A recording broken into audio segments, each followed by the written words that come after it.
happy that for the first talk we have again Nick. Those of you who have attended the symposium 1.5 years ago might recall his excellent talk, and it's great to have him here again for two reasons. It's great to have him as a first speaker this morning. For one, you know that he has been with Android for a long time, and that he's built was involved in many of the security features that we know today. His focus is on defensive security technologies and native code hardening. So that's the first reason that he's one of the most qualified people to talk about this topic.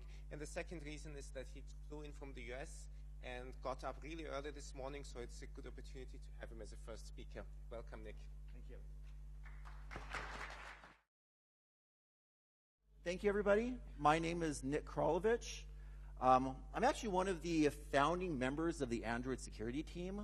So I've been working in the security space for about 16 years now, focused exclusively on Android security for the last 8 or so. During this time, I've had a really unique opportunity to do something which I think everybody in this room is excited about, to sort of watch Android grow up, watch Android develop, both from a product perspective, watching sort of billions of people around the world use Android, but also just from a security model perspective. You know, it's weird. I've been in Android for long enough that I think I have code running on almost 2 billion devices, which is frightening and exhilarating at the same time.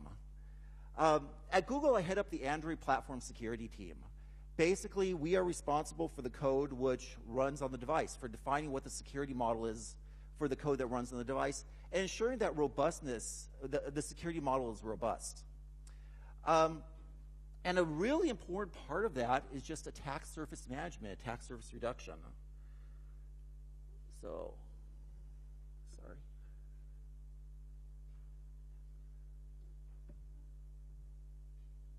All right. So what are we going to talk about today? First thing I want to do is give you a brief history of Android security. What we're doing, some of the things that got us to the state that we're at today. And then I'll talk a little bit about what our strategies for dealing with vulnerabilities are. We're trying to build the most secure system out there. We're trying to build something that everybody, from governments and politicians to people who can barely afford a computer, can use. Then I want to jump into some specific technical examples where we've done really good attack surface reduction, talk a little bit about what we did, the technical details behind it, and some of the recognition that we've got. After that, I'll talk about the future, and then we'll see if we have, we'll have to talk about some questions afterwards. But first of all, before we begin, I want to emphasize one thing. Android security is actually more than just the code that runs on the device. There's lots of moving parts. There's lots of people who are involved in Android security. I personally am really excited about the code that runs on the device. I think it's one of the most important parts of it. But the way we like to talk about Android security is in layers of defense in depth, as everybody here knows about. Before code even gets onto the device, before something bad can even happen, we run the largest marketplace of Android applications called Google Play.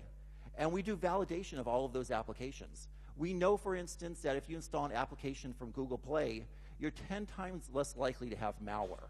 So it's sort of our first line of defense, but we allow people to install applications from outside of Google Play. We make sure we have warnings. We have the largest database of badness anywhere, so if we detect that you're trying to install something, we'll warn you about it, make sure that you have a chance to back out of it. And only finally then do we get to the protections that are on the device itself. So Android security has been structured in layers. It's sort of the idealized model that I like to talk to people. In reality, at Google, it's a little bit more complicated. We actually have a lot of different moving parts. I mentioned the Android application itself.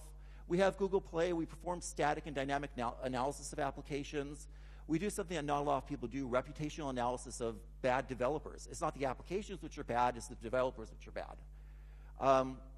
For people who have opted into it, we collect metrics and data from the device to try to find evidence of badness. Again, it's all about keeping the badness away from people, having the device so that keeping badness as far away from people as possible. But anyway, that's sort of my part in a larger security organization.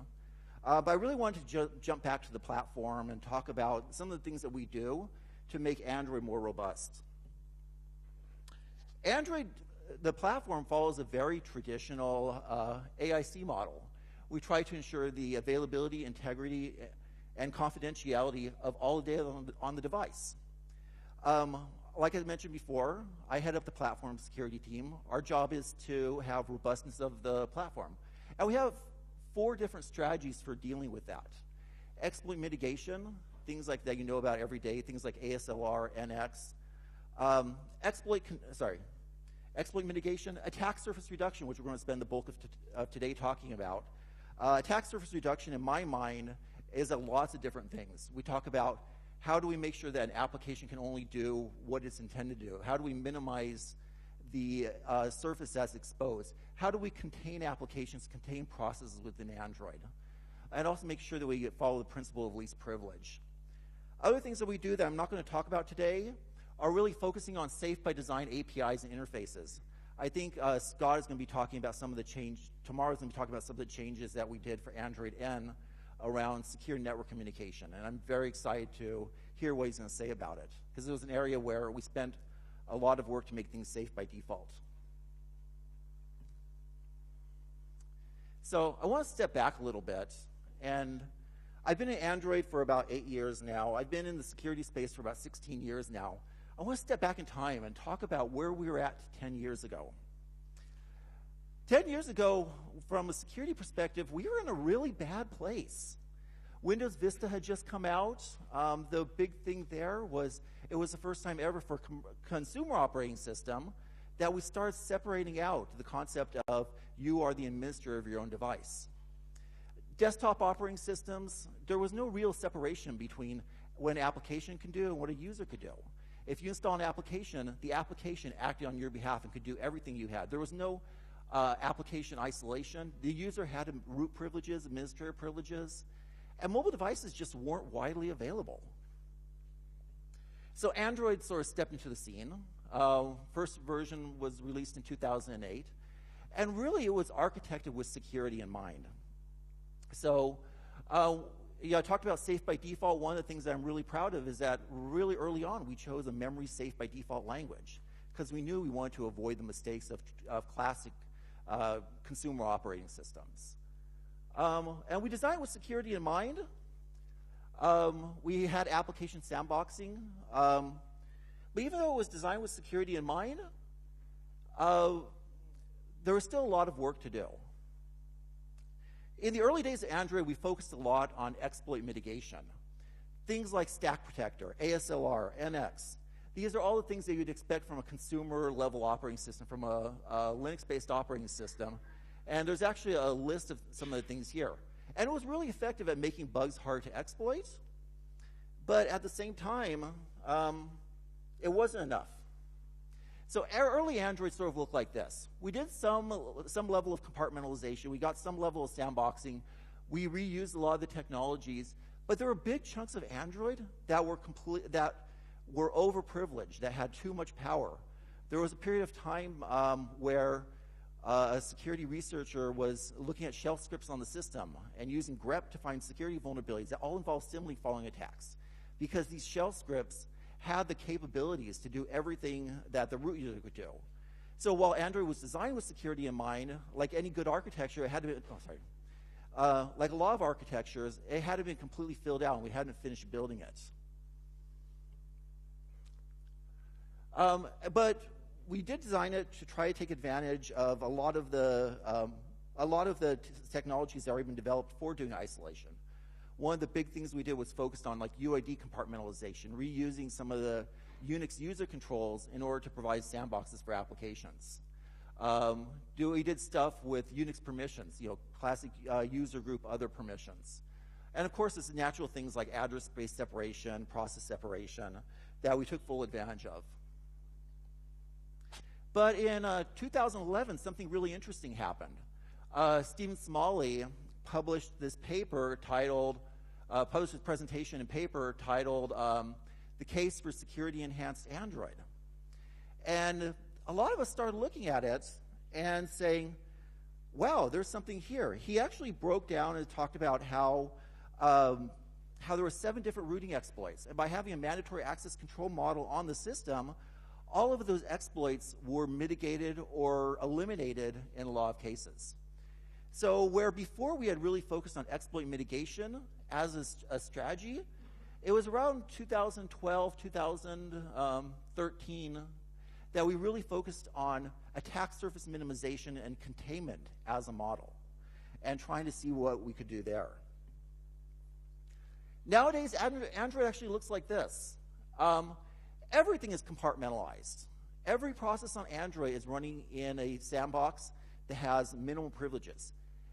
There is no longer a root on Android. You actually have to compromise the kernel if you want to compromise and get code execution in the kernel if you want something. It's been a bit frustrating for attackers where they've seen vulnerabilities like Dirty Cow, and then they realize that it was difficult to even take that kind of exploit where all of user space is compromised and still be able to do anything meaningful with it. We deployed the principle of least privilege very widely. We had to reduce attack surface quite a bit. We had an auditable security policy, which is something we hadn't had for a long time. You could actually extract the security policy from the device and understand what was happening. Nowadays, Android looks like this. We have multiple users. We have services which are provided by Google, which provide robustness to the platform. We have different components that are isolated to their own sandbox, different UID 0 applications, which are isolated from each other. We have hardware, such as Trust Zone, where we even assume that the kernel's compromised, and we won't be able to protect the integrity of the system, even in the presence of a kernel compromise. And of course, there's hardware layers of defense. But we're here to talk about sort of attack surface reduction and some of the things that we've done to make Android more difficult to exploit.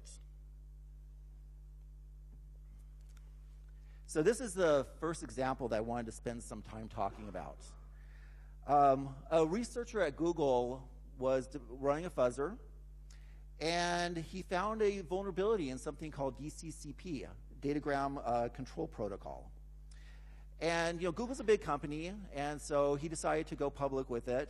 And I don't think, certainly I didn't know he was going to go public with it. So the first notice that I had about the security vulnerability was when I was reading ZDNet and trying to see what was going on. So then we start our incident response process. We start trying to understand what's happening with this bug. And something really interesting happened with this bug.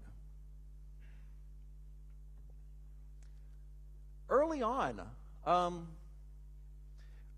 we said, well, we want to make sure our attack surface is minimal, and we want to try to make sure that we're only exposing things to applications that need to be exposed to applications.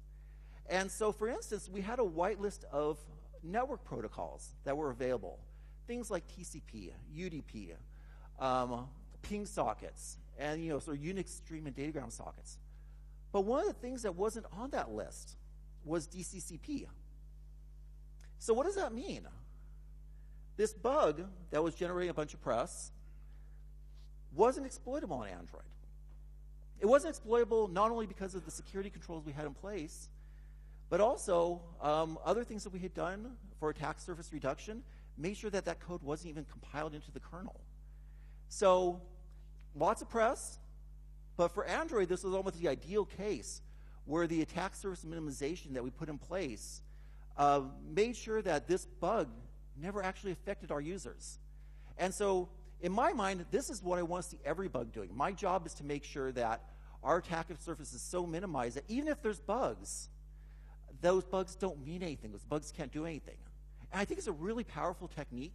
A lot of people get hooked up on exploit mitigations and trying to get ASLR working properly, where if you could just not get the code in there at all, you're in a much better shape. So we only have a whitelist of networking protocols.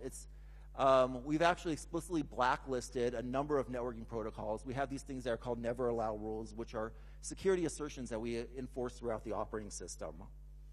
And so we can actually guarantee that we never expose a lot of these sockets. Now, I mentioned it wasn't compiled in, And even if it was compiled in, it's not reachable to SE Linux restrictions. A number of people on the team said, oh man, you guys dodged a bullet. And I like to think about attack surface reduction and attack surface minimization. It's not really dodging a bullet. We're making ourselves leaner. We're making ourselves able to move faster. We're being thinner, so we're not dodging bullets. We're just not getting in the way of bullets.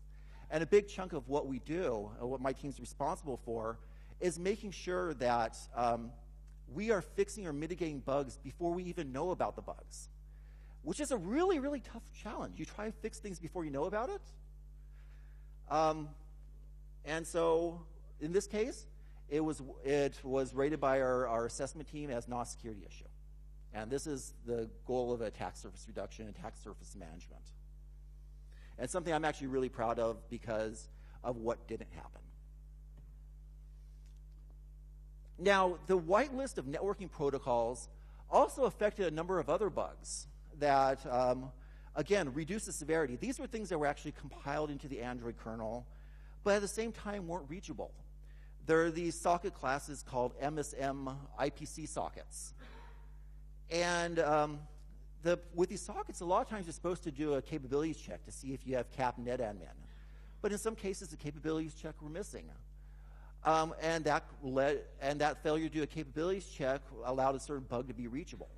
Because we chose to make that not reachable to applications by default, we actually reduced a lot of the direct attack surface to Android. These bugs were impossible to directly exploit.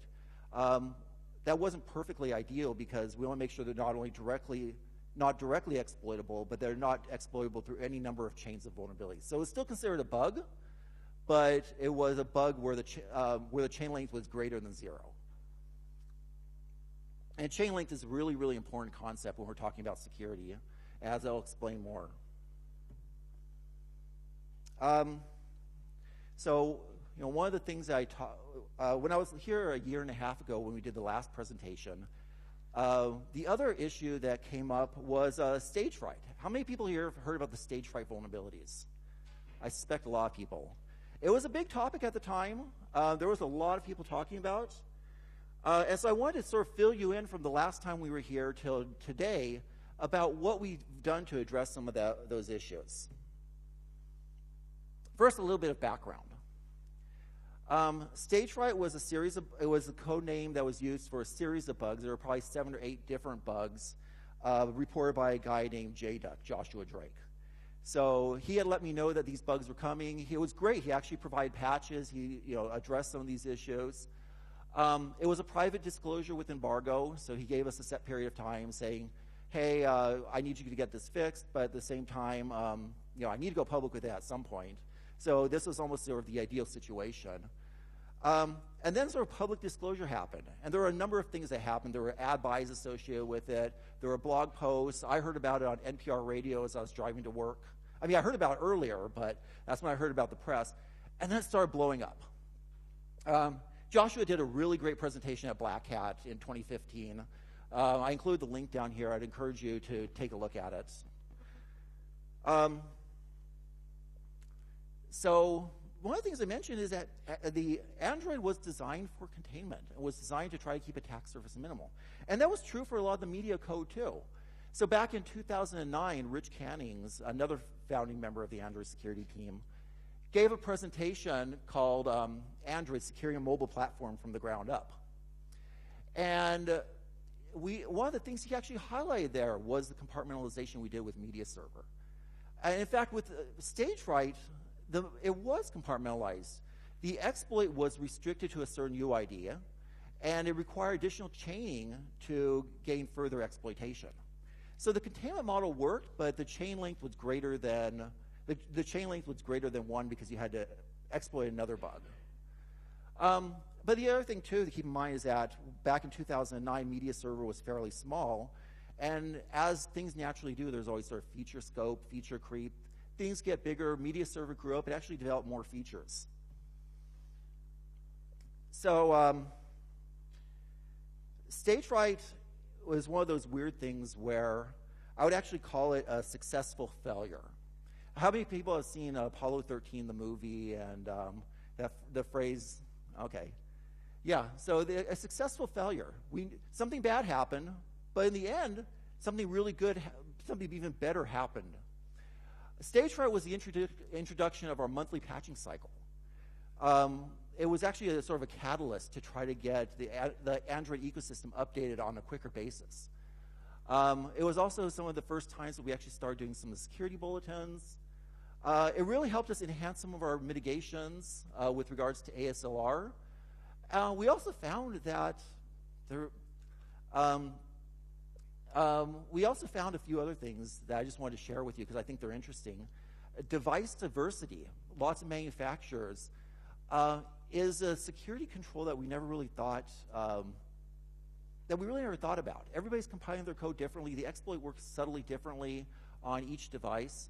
And so it became a really big factor in preventing anything bad from happening.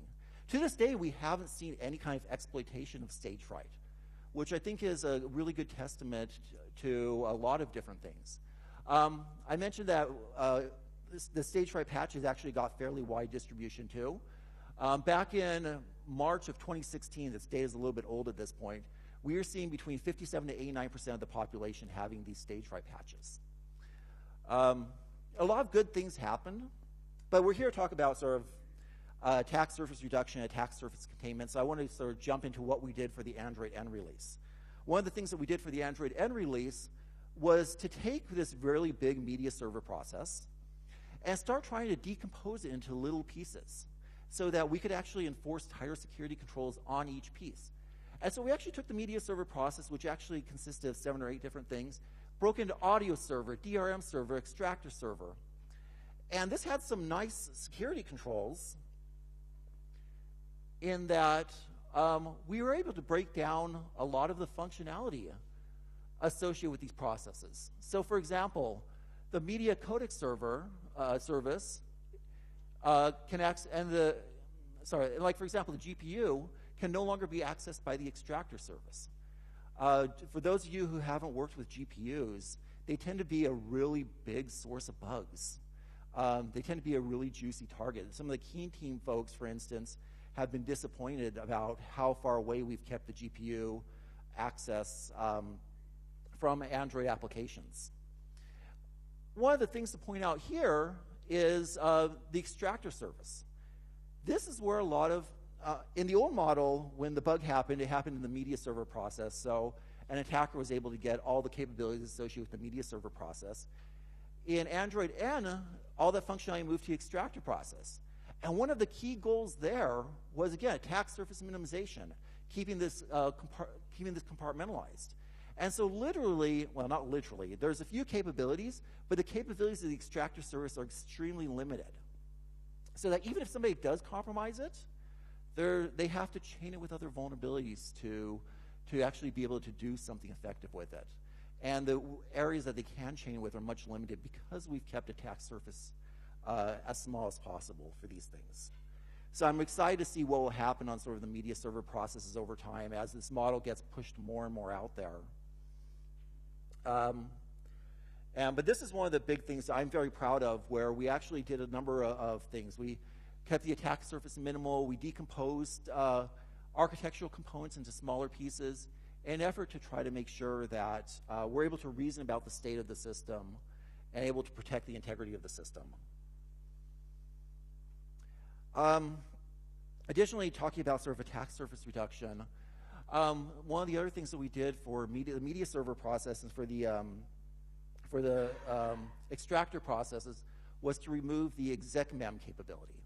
The execmem capability allows you to introduce anonymous executable memory into your process. It's typically used for JITting. There's no reason why this processes need to support JITting capability. So we removed that capability.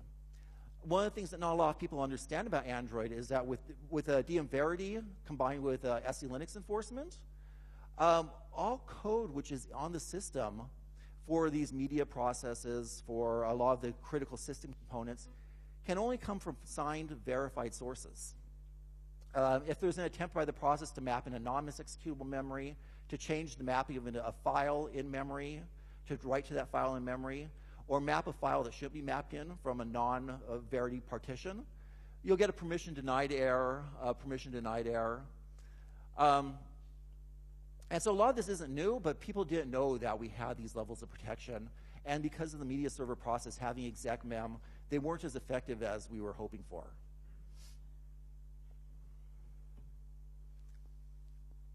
One of the other things that we did, talking about attack surface, was to use a technology called setcomp. How many people here are familiar with setcomp? So setcomp is a system call filtering library that's available in the Linux kernel today.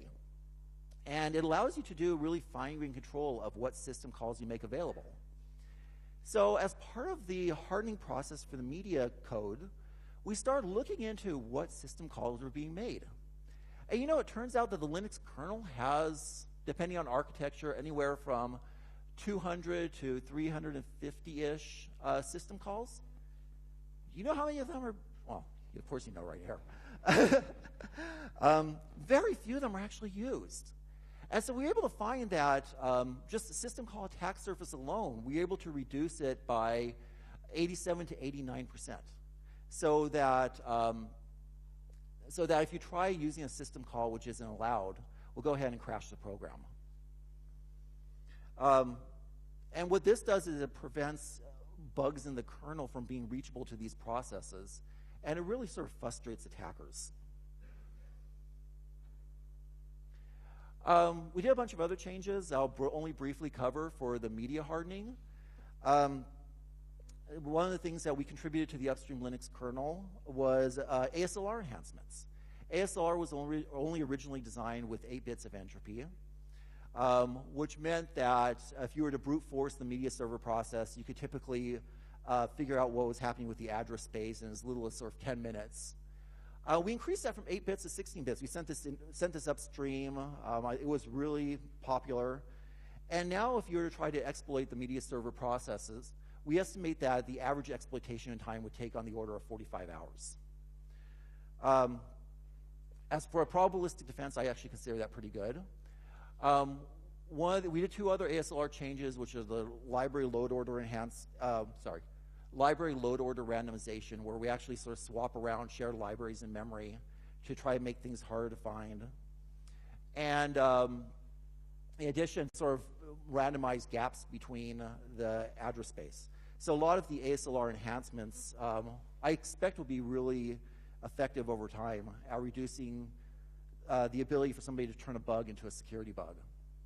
The other thing that we did that I think is worth mentioning is a lot of the integer overflow work. Almost all the bugs that were reported by Joshua Drake were integer overflow bugs. And so now we're actually doing checks of every arithmetic operation, signed or unsigned, defined or undefined, to see if they overflow. And so again, the goal is to turn a bug, keep a bug just a plain bug, and make sure it's not exploitable for security issues. So let's talk a little bit about the results of this. So, I've talked about keeping attack surface minimal. I think it's really important. I think it's a key part of the work that we do. We had vastly improved architectural decomposition, improved testability, vastly improved separation of privileges. The riskiest code where we're handling untrusted data moved to one of the most sandbox processes. And we were able to make significantly better, we were able to make a containment model that was significantly more robust, make sure the attack surface was minimal. These are the kinds of ways I judge myself when I look at folks on the Project Zero team or the security community talking about what we did. And he actually did a blog post. He is actually talking about just how difficult our changes made in allowing him to exploit a bug that he had found. The setcomp, the changes, the SE Linux media server decomposition. And I actually think it's a really good sign of us doing something right. But I'm biased, so. Anyway, these are sort of the ways I personally judge success of the work that I'm doing. And not that the press is important, but there was also a lot of external people that were saying, hey, you guys, we're trying to shut down a lot of the bugs and trying to focus on attack surface reduction. in order to make sure that we know bugs are going to happen, but we make sure that they're not exploitable. That's the key goal. I hope everybody takes away, if they take away one thing from this, is that attack surface reduction needs to be a sort of critical part of your development strategy, probably more so the exploit mitigations or other technologies like that.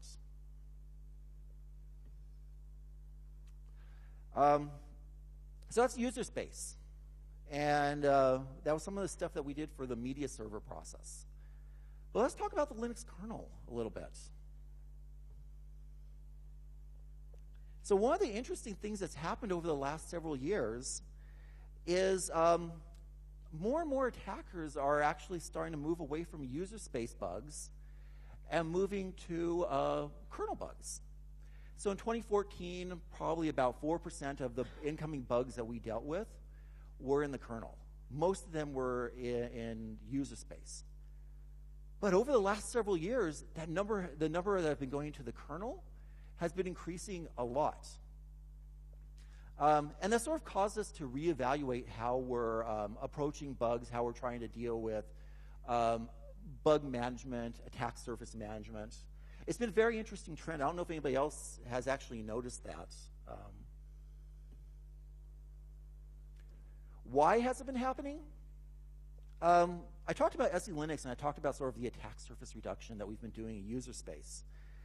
And this has been a really powerful technique. The lockdown of UID 0 of root process is the fact that we no longer have shell scripts that happen to run as root that can do everything, has meant that a lot of people can't find bugs anymore. I was talking with one security researcher who said, I used to use grep to find bugs, and I would find it in other devices, and I'm not able to do this anymore because it's so locked down.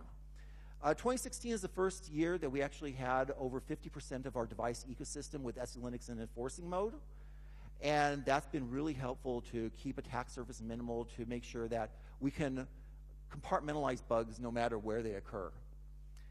We also run a vulnerability rewards program. We'll pay, I want to say up to 50,000, but don't quote me on that. I forget what it is off the top of my head. We pay for bugs, we pay for test cases, we pay for exploits, and we pay for it depending on the severity of it. Kernel bugs tend to be critical severity bugs or high severity bugs, and as a result, we tend to pay more. So I think there's a lot of interest from the ecosystem in trying to find those kinds of bugs. By the way, just for you guys' information, most kernel bugs are either higher critical severity. What determines whether they're higher critical severity is the chain length of it. And so if something is directly accessible to an unprivileged process, that's a chain length of 0, and as a result, that's a critical vulnerability. If you have to hop through another process to get to that bug, then that kernel bug would be a high severity vulnerability. Again, it's trying to keep the chain length as long as possible.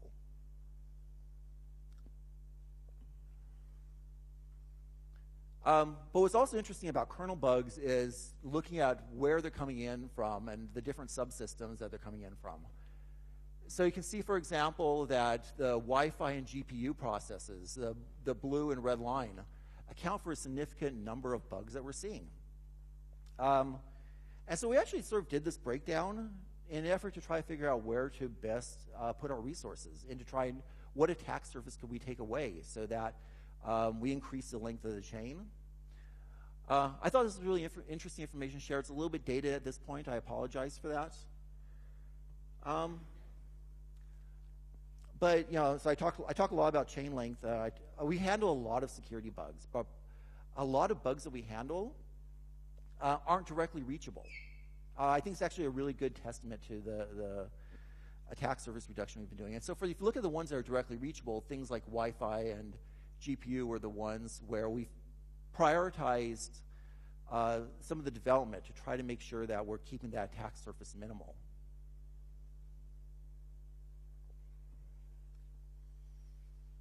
Let me just give you an example. We are seeing a lot of Wi-Fi bugs. And so this was code in a vendor library where somebody somewhere made a mistake. They forgot to add a security check. They forgot to add whether there was a capnet and min capable check. And it was app reachable.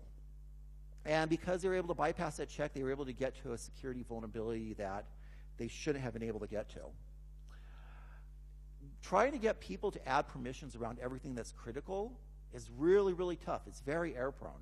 It's one of the reasons why Android's been switching more from a distributed permission model where you put lots of permission checks all throughout the code to a centralized permission model where we can manage the security properties and keep track of what's going on, and also to have a default deny policy.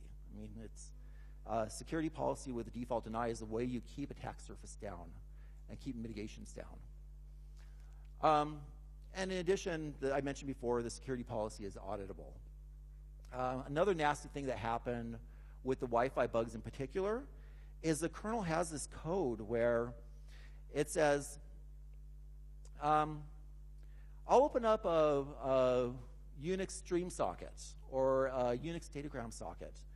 These are sockets for doing IPCs between various applications. But if I issue an ioctl in a particular range, then I'll go ahead and just route that to the Wi-Fi system. Even though it's like has nothing, these sockets have nothing to do with Wi-Fi, they're not doing stuff there. So sort of an interesting story. We did the network control. We make sure we only certain socket families were accessible to untrusted apps. And we were like, yes, we shut down a number of bugs. And it turns out because of this code in the kernel, the bug was actually reachable through not only the specialized socket, but also sort of through the Unix stream socket. And so that caused us a little bit of heartache as we tried to deal with that. But you know, we did deal with it. This sort of interesting slide that I thought I would share too. We did a lot of research on what bugs are happening and where they're coming from. And it turns out the ioctl system call is a particularly nasty system call. Ioctls, for those of you who aren't familiar with it, are just a way to send arbitrary commands to an arbitrary file descriptor. They can be implemented by the driver itself. It has no set structure, has no set permission. It's sort of the catch-all of driver calls. And so naturally, a lot of people were making a mistake in there. Because these were accessible to applications, because our attack surface was wider than it should have been, we were seeing a lot of bugs, a lot of directly reachable bugs. So one of the projects that we developed within Google that I'm very proud of, and we actually made available to the upstream Linux kernel community, was ioctl filtering. Prior to this change, you could only either control whether you can issue an ioctl or not issue an ioctl. You couldn't control the particular type of ioctl. So we sent a change to the upstream kernel. The first version of the change was really designed for only filtering MAC addresses because, of course, you can get MAC address through an ioctl. You can do everything through an ioctl. And then the feedback that we got from the upstream community was, you guys aren't thinking big enough. And I really appreciate them for doing that. So we introduced a very generic way to have a white list of ioctls in order to be able to control attack surface.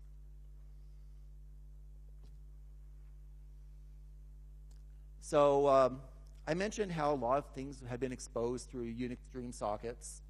More generally, there are hundreds and hundreds of ioctl calls that were exposed to applications for any number of reasons. We found out that the vast majority of them are just not used. We narrowed it down to 29 ioctl calls that are actually used. And we made all these changes without impacting legitimate functionality at all. You remember those Wi-Fi ioctls that are available sort of through a non-standard socket? We got rid of them all. They're just not needed for a lot of the device functionality. And then naturally, we also got rid of a lot of ioctls for sort of generic netlink calls, things which aren't directly accessible to applications, but which are accessible to other parts of the system. The GPU is something very similar.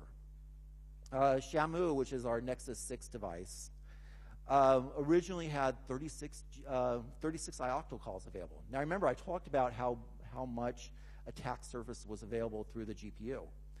Again, we found out that not a lot of these were being used. Only 16 of them were being used.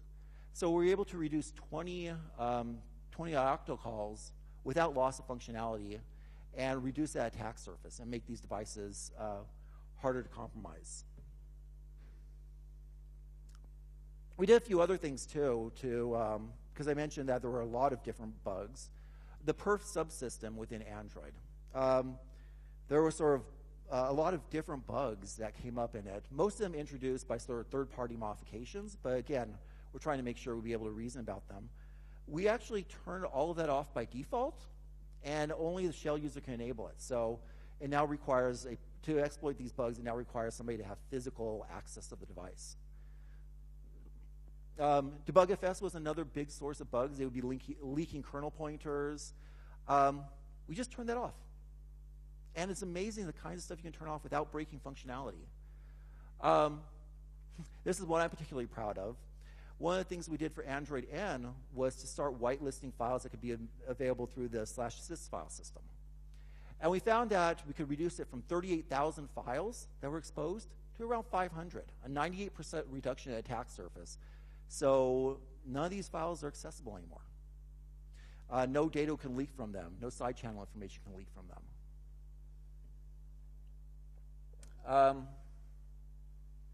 So what were the results of this? Pretty much out for these particular case studies, 100% of the bugs that we had saw would have been blocked by these changes. 100% of the Wi-Fi bugs that we saw would have been blocked by these changes. 50% of the GPU bugs would have been blocked. 100% of the DebugFS calls would have been blocked because we turned off DebugFS. And the perf subsystem, 100% of the bugs would be blocked.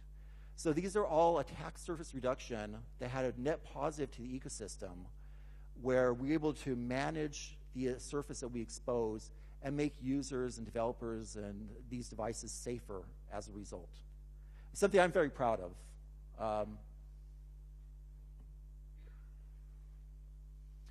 There's a lot of other things that we did, too. One of the things that we launched in Android N was called hide pit equal to functionality. And I want to say sort of thank you to the Copperhead folks who suggested this. Normally when you run PS, you can see all the other processes on the system. It actually leaks a lot of information about whether the processes are running. It leaks information about how much memory is used by those applications. And so a lot of sort of side channel information leaks. Some people were using the PS output and periodically polling for it in order to try to pop up other applications. They noticed that you started your Facebook application. They tried to pop up another application on top of it. We addressed those class of attacks. Other things that we've done in Android, specifically with the SE Linux work, is try to really make sure that we're controlling the DAC capabilities, things like kernel module loading. Not every shell script that exists on Android, which happens to run as root, should need the ability to load kernel modules. Take that away. So that way we could reason about the state of the system even if it's compromised. Writes to /system can't be done when you boot in a normal mode. And for example, I talked about the dirty cow bug. It was a complete compromise of user space, but because it couldn't bypass the mandatory access control model that we have, people weren't able to use it to establish system partition persistence. They could still compromise some of the other things. Another interesting thing that you'd think would be used, but it turns out really nobody's using it, hard link functionality. How many people here are familiar with how hard links work on files? So yeah, basically you can have two files that have different paths that represent the same file in the file system, not using symbolic links, but actually literally the same file. And so it turns out that people were using this to hard linking has been always sort of a problematic area for Linux. You can actually hard link to a file that you can't even read. And so what we would see is like one application would be trying to hard link to files within another application's home directory. And so it would be difficult to reason about our ability to clean up the state of the system when you uninstall an application. It also caused some security bugs associated with it. And so we found, hey, really nobody's using this functionality. Let's start reducing attack surface. Let's start managing the attack surface that we expose.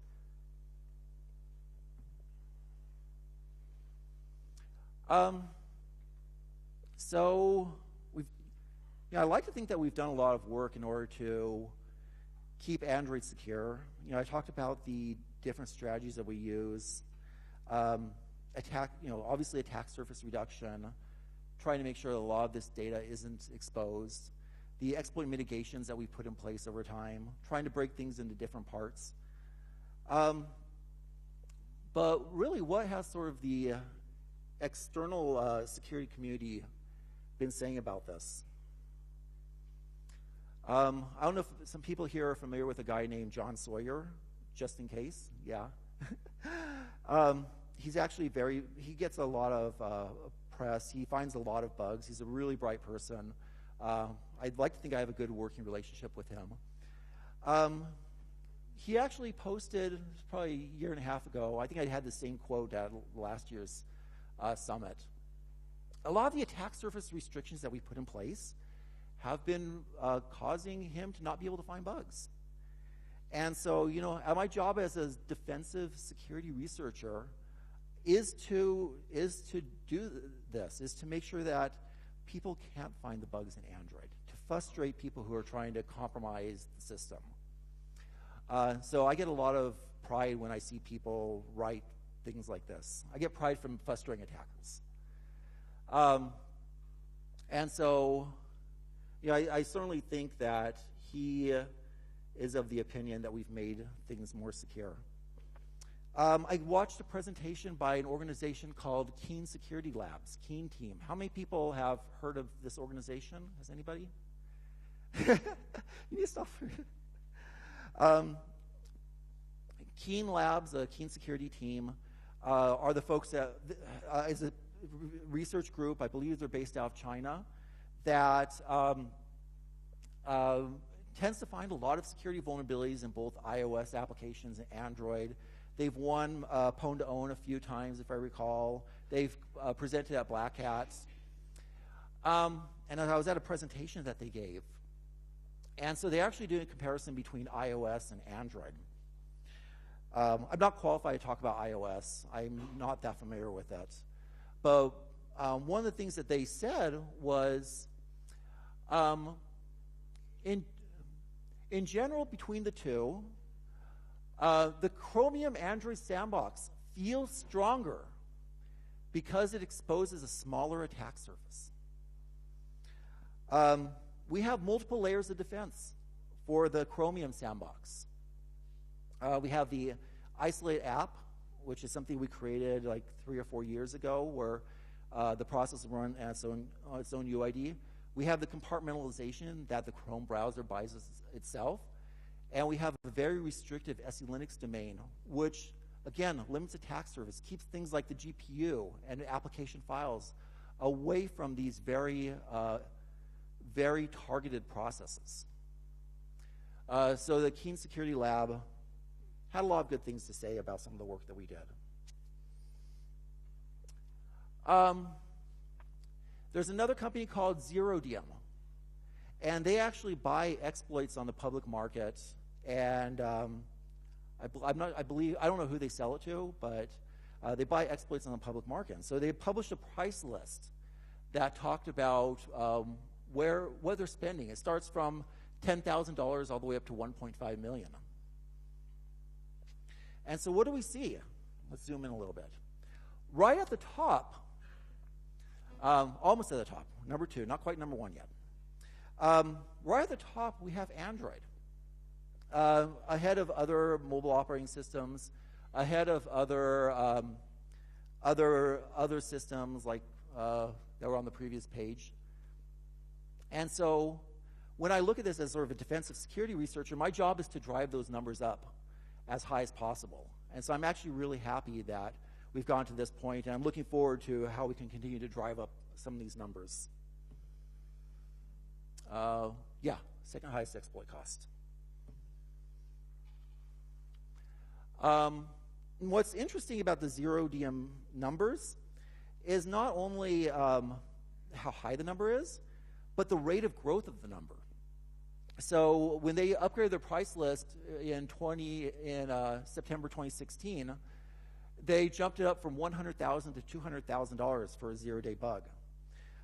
If you look down the list, that's a higher percentage gain than most of the other systems that are out there.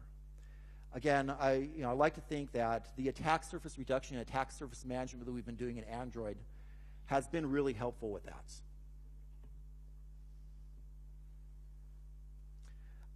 Another way I try to judge my success and whether I'm doing a good job or not are things like Pwn to Own. So last year at Pwn to Own, they published a price list for different breakdowns of what you could do. And so you can sort of see the breakdown for what they published here: obtaining sensitive information, installing a rogue application. And what's interesting about these numbers to me is that we're starting to see price parity among a lot of the mobile operating systems. And so the difference between, at least from the Pwn to Own perspective, isn't that great. We're also seeing, when we have comparisons to other Android devices, that the minimal attack surface that Nexus and Pixel devices have directly results in a higher Pwn to Own payout, which I thought was really impressive. And so you see a lot of the price parities aren't that far apart anymore. And that's sort of a testament to the kinds of work we've been doing. I think some of it's deserved, actually. I went back through the Pwn to Own contests from 2009 to 2016, and I looked at specifically where we would have had to issue a platform patch, i.e. deploy a patch to every one of these devices. And it turns out there's only been 1 year, 2014, where we actually issued patches for the code that runs on the device.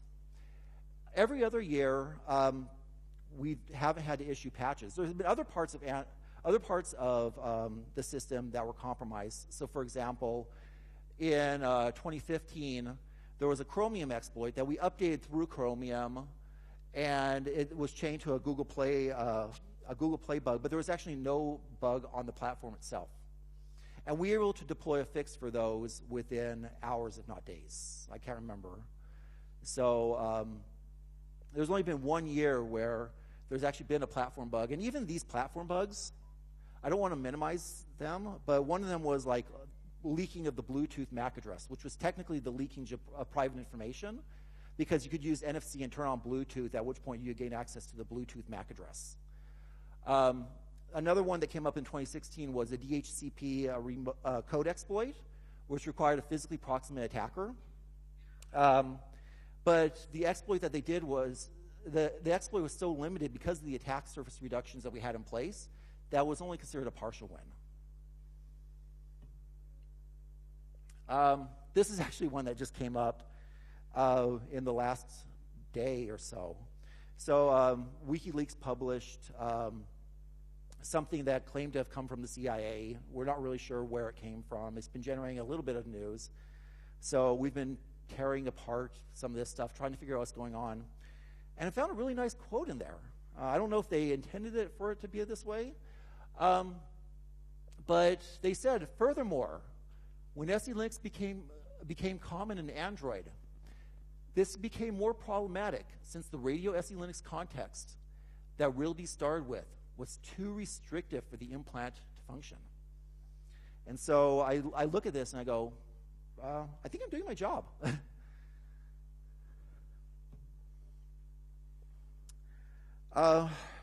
Future.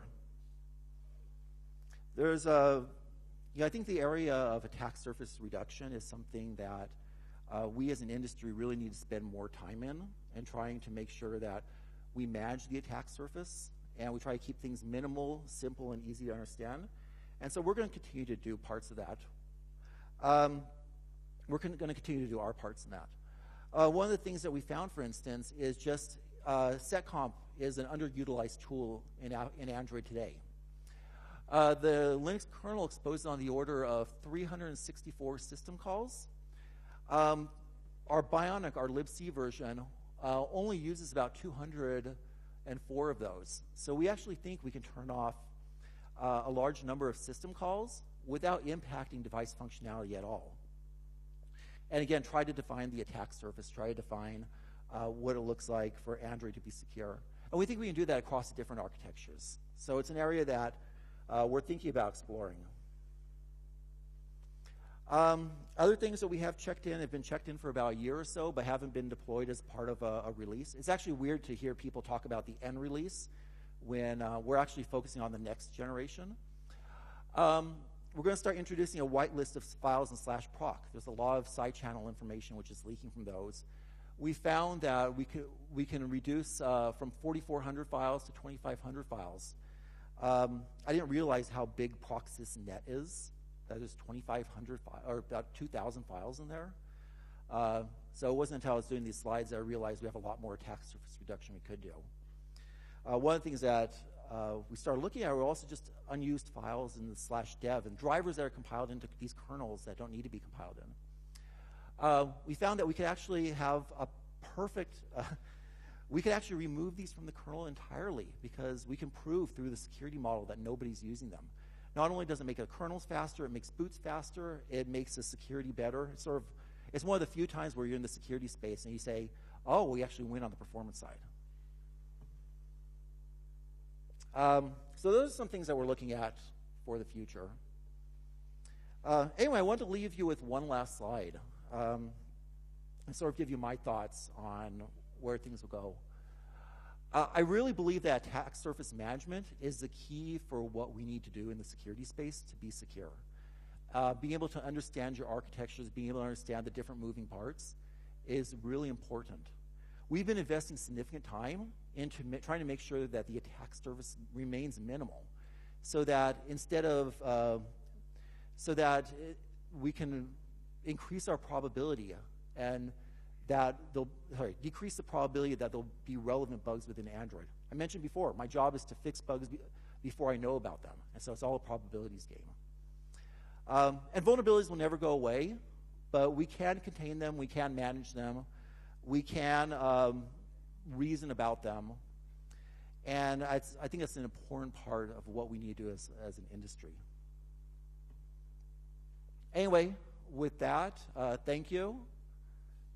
So if you want, you can always contact security@android.com.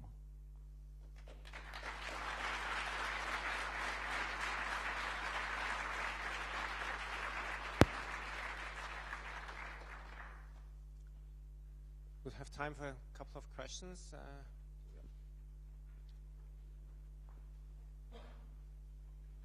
Hi. I have two questions, and first will be actually on complaint.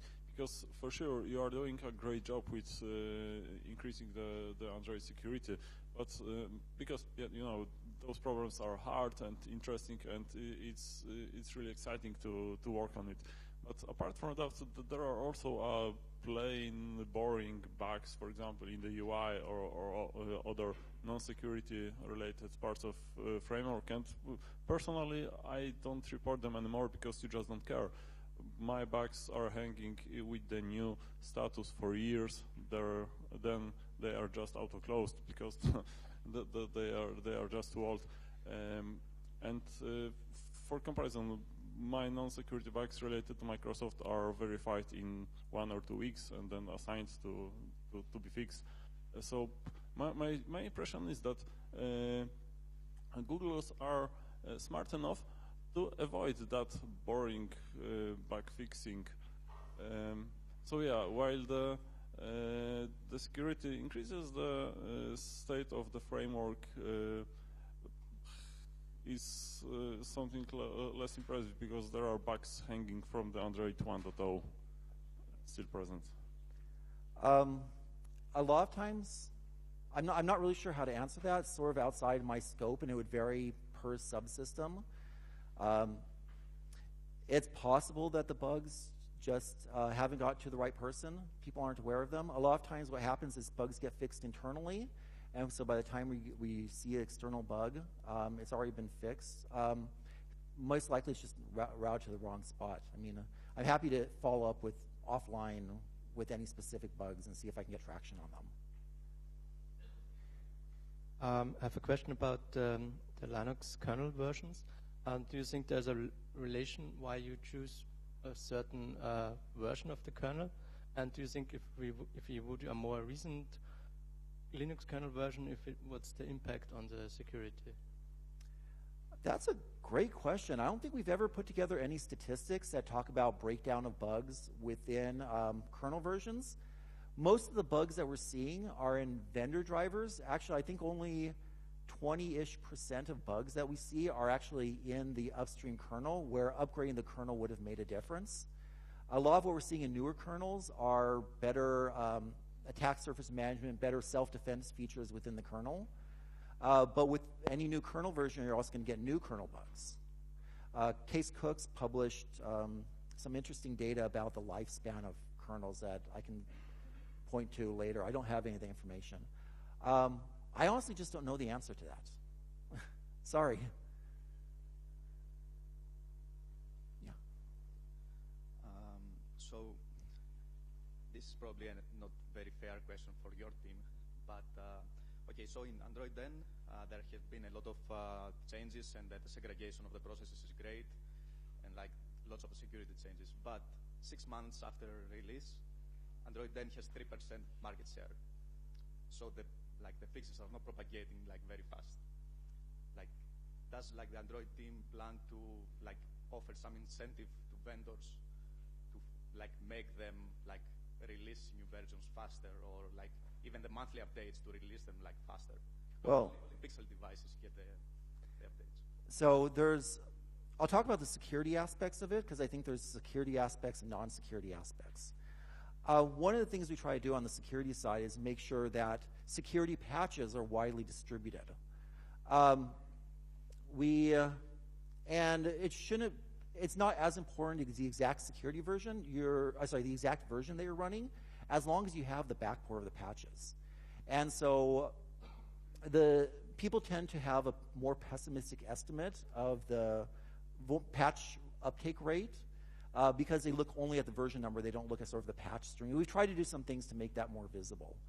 As for incentives that we give other partners, and I just don't have that information. So I'm sorry. Okay, let's do one last question. There were some rumors about separating the security patches into vendor-specific and Google-specific. So can you update us with the status of this project? I'm sorry, can you repeat the question? So there were patches. I don't know. I've read about that there were rumors that in Google internally you tried to develop 2 branches. So vendor-specific patches, security patches, and the core patches that you can distribute Google and to upload to all the devices. Do you still have this kind of project? And I believe in our security bulletins, we actually do make a distinction between core patches that occur in Android and patches which are common across the ecosystem, and we have different patch level dates, whether you've picked up those patches or not. So I believe we're already making making that information public and available. Yeah, I believe it's publicly available today. Yeah, but is it possible to enforce the patches from Google to be run on the devices? I know Patrick's going to talk next about sort of update rates and patch uptakes and all the different moving parts that are involved with patch management.